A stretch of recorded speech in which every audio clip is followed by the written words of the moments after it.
Yo, what's going on, everybody? It's Blanco the Slime, and it's time for your best things to buy in GTA Online, where, of course, we go over what you should and should not spend your money and also time on in every single weekly update of GTA Online.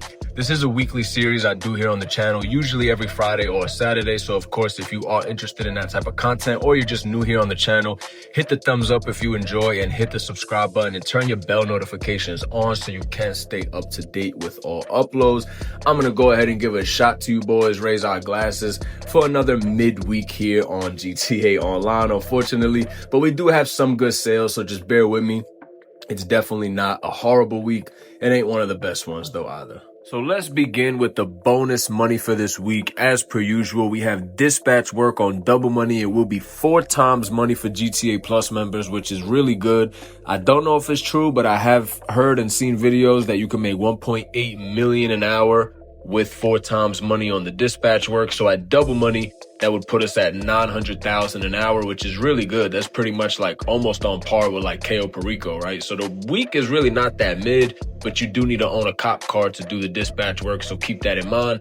And then we have the wildlife photography and blah, blah, blah. Nothing too crazy. The weekly challenge is tied to the dispatch work. You got to complete 3 dispatch work missions to be rewarded with not only the LSPD summer outfit, but also $100,000. So you definitely want to get that done. The dispatch work is double money. So you're going to get paid pretty decently for the 3 dispatch work.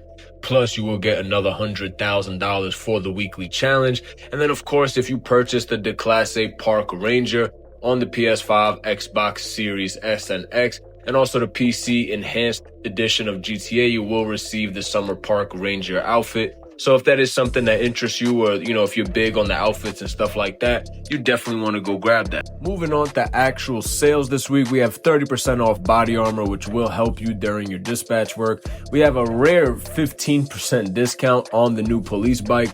Will cost you 4.2 million with a trade price of 3.1. I really can't say I recommend this car, to be honest with you. I'm gonna actually say don't buy it. I'm gonna just go ahead and spoil it. The only police car I would buy is the Coquette D10 or the Gauntlet Hellfire Interceptor. To be honest, all the other ones just don't really perform well enough to, garner the price tag that it comes with. So I really can't say that I can suggest buying this bike, but I guess like if you really do want a police bike, then obviously go ahead and get it. But you might be disappointed with how much it costs and for what you're getting. Next up, we do have the Outreach faction coming in at $3.1 million, even at a 25% sale.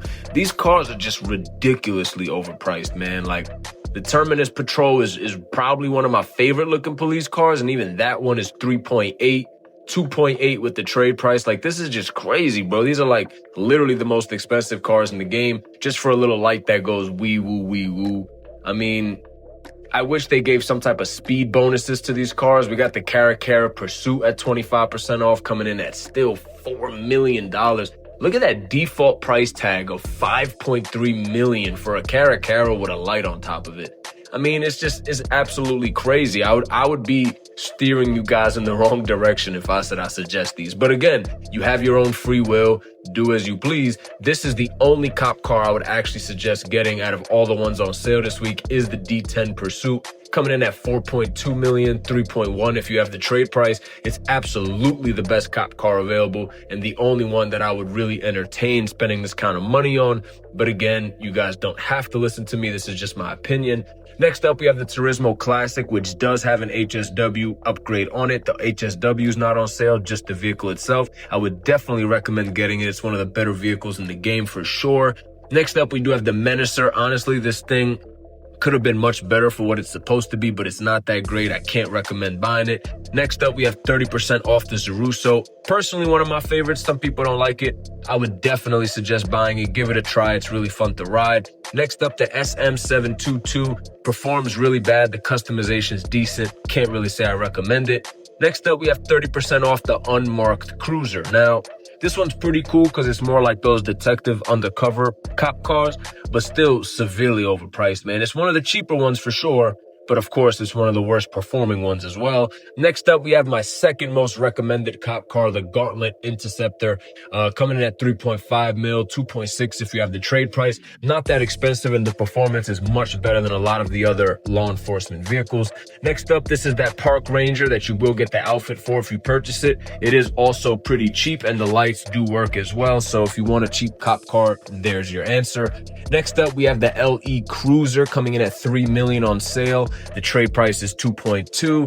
Not that great performance-wise again, man. And here we go with the SZ Cruiser. Again, same story with most of the other cop cars. The performance is just not that solid. The customization is not that great, and I can't really recommend it. Same with the LX Cruiser. These things are literally all the same thing, just pretty much reskinned cars. I can't personally recommend them. Next up, we do have the Dorado Cruiser. Again, if you're gonna get like one of the more SUV style cruisers, just go get the Canis one. It looks so much better and performs so much better. Next up, we have the Greenwood Cruiser. I mean, we have literally like every police car you could possibly imagine on sale. We have the FX Interceptor, which is like based on a Mustang. Again, same story, man. Performance is not that great, but ultimately it is up to you. Like I said, this is just my personal opinion. Now, let's head down to the casino where our Lucky Wheel prize ride is the Anis Helion, however you want to pronounce it. Pretty cool looking car. Personally, I've never owned it, so I don't know what the customization like or the performance is like. But of course, we are going to go ahead and give this thing a live spin like we usually do here on the channel. I only got the car once, which was, I believe, last week's episode of Best Things to Buy. It was the first time I actually won the car live while recording one of these for you guys. But we're going to go ahead and give it a spin. I'm going to use my technique. I usually try to do a very light spin because it honestly just has a higher chance of landing on the car. That one might have been too light. We still got 25,000 coins though. I'll take it. I usually get clothing. For those of you who are my regulars here, you know I always get clothing. But anyway, let's move on to the LS Car Meet. You guys definitely want to get this challenge done. You just have to place top 4 in a LS Car Meet series race. So literally just do a drag race you could lose and you get the Entity MT, which does have an HSW upgrade. One of my personal favorite cars in the game, to be honest. It looks awesome. The customization is pretty awesome. And the fact that you can get it for literally losing a race is like kind of crazy. You literally just have to place top 4. So why not? I mean, it's literally basically a free car. Now, your HSW test ride vehicle this week is going to be the Pfister Astron Custom, one of my favorite SUVs in the game, one of the best SUVs in the game. And I definitely do suggest getting it, but not from here. You could just get it off the phone. It will be cheaper. This one already comes with certain customizations and stuff like that on it, delivery and stuff like that. So if you don't want the customizations on it, just get it from the phone. But I do definitely recommend getting it. It's not on sale, but it's a really good car. Anyway, our test rides this week is going to be the Ocelot Lynx, the Western Damon there in the middle, and then here to the left is the Pegassi Vaca Vacay. I usually just say Vaca. But honestly, the Pegassi Vaca, I always suggest getting it. It's $240,000. It's an OG vehicle. It has tons of nostalgia tied to it. And honestly, it's not a bad car for $240,000. The Western Damon here in the middle, to be honest with you, I can't give too much of an opinion on it. I've never driven it. I've never customized it. As you guys know, if you're a regular here on the channel, I'm not much of a motorcycle guy outside of the Hakutsu Drag or whatever it's called, the HSW one. So I can't really give too much feedback on motorcycles. But we do have the Ocelot Lynx, which I definitely don't suggest getting. It's pretty expensive. It's not really a good performing car. You're not going to win many races with it on the track. It was at one point like one of the faster cars in the game, but it's really, I mean, it's an older car and it's nothing too special, but if you really do want it, then by all means, go ahead and grab it. But let's move on to Simeon's now, where we do have some pretty good vehicles in my opinion. The Grotti GT500 right here, definitely a pretty good classic car. I think I own like 2 of them, one in red and one in black, I believe. But you know, not too much in the form of customization, but a decent amount, and it is a decently performing car, and it looks great, to be honest. So I would say I would recommend it just off the aesthetics and stuff like that. But next up here, we do have the Vapid Blade, which I do recommend as well. I'm not gonna lie. It's a really fun car to drive. Doesn't perform too well. It's not going to win you no races and stuff like that, but it is a very, very fun car to drive. Now, a car that's not fun to drive is the Coil Brawler. This thing looks like it should be an off-road demon, an off-road beast, but the sad truth is that it is not. It is actually one of the worst cars in the game off-road, which is crazy because it literally looks like it's built to be an off-road car. The brakes are absolutely horrible. It would never stop when you need it to. Definitely just avoid that thing. It's absolutely horrible. Next up here, we do have the Enos Stafford, one of my personal favorite cars in the game. I'm just a big fan of anything that looks mafia related or, you know, like upper echelon, elite, he got money type of cars.